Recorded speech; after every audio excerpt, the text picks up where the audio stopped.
Did you know that the European Union and the United Kingdom are transforming global trade with the Carbon Border Adjustment Mechanism, or CBAM? But what exactly is CBAM, and why are the European and British versions so different? In this short video, we break down the key differences so experts like you can stay ahead of the curve. The CBAM, or Carbon Border Adjustment Mechanism, is a climate tool designed to combat carbon leakage. What does this mean? It prevents companies from moving their production to countries with weaker environmental regulations. By taxing the carbon emissions embedded in imported goods, a CBAM levels the playing field between domestic and foreign products. Sectors such as steel, cement and fertilizers are in the spotlight. But while the European Union and the United Kingdom share this goal, their approaches are remarkably different.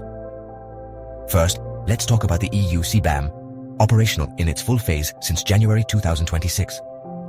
This mechanism is based on CBAM certificates, which importers must purchase to cover the emissions of their goods.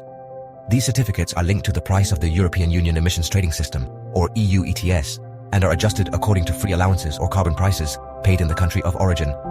It covers direct emissions, and for cement and fertilizers, indirect emissions from electricity.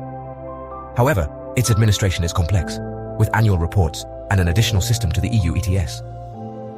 Now, the UK CBAM, which will come into effect in January 2027. Unlike the European Union, the United Kingdom opts for a more direct approach, a tax collected by Revenue and Customs. There are no certificates, which simplifies management.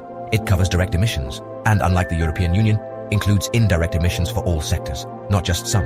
Although it excludes electricity, its scope is broad.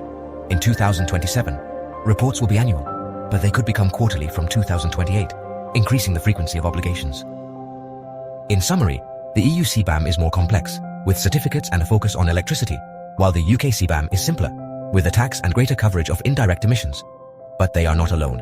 Australia and Canada are exploring their own CBAMs, while countries like India are questioning these measures at the WTO. CBAM is redefining global trade. CBAM is more than a policy. It is a paradigm shift in the fight against climate change. If you are an expert in sustainability or international trade, understanding these differences will give you an advantage. Focus your inquiries and challenge our AI Atenea. Complex questions, expert answers. More information at ilpabogados.com and ilpstartup.com.